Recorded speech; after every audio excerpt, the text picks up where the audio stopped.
If your lower back hurts while you're deadlifting, this is a drill for learning how to do the hinge movement that I learned fairly early on in my strength and conditioning career, and I've used ubiquitously ever since because it works so well. So you're gonna start off with your heels about, say, 6 to 8 inches from the wall, and you're gonna drive your butt up and back until it touches the wall, and then squeeze your glutes and stand up. And every single time you touch the wall and stand up, you're gonna take a micro step, maybe like 1/8 of an inch further from the wall, and try again. Butt up and back, tap the wall, stand up. And the reason why this is so amazingly effective is because it actually teaches you how to hinge. The wall is here to provide a tactile response or cue that you're actually hinging, right? Because a hinge is this. Your butt is moving, not this.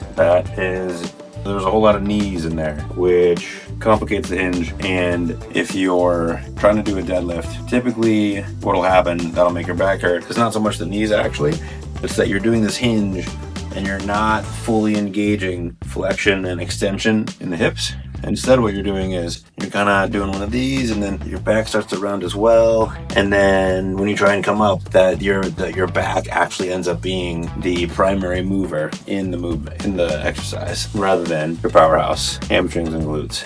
And you'll notice that when I do it like this, my butt doesn't travel actually as far back as when I do an actual hinge, right?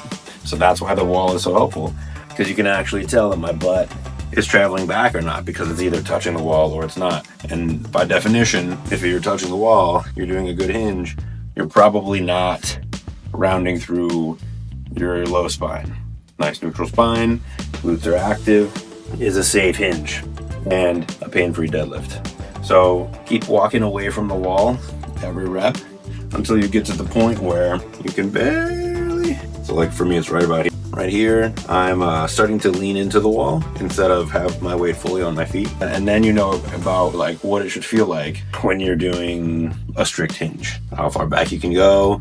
You feel the stretch building, the tension building in your hamstrings. Another cue that I like to give is it should feel like a slingshot. Pull the slingshot back, hips go back, and then you release the tension in the slingshot, hips drive forwards.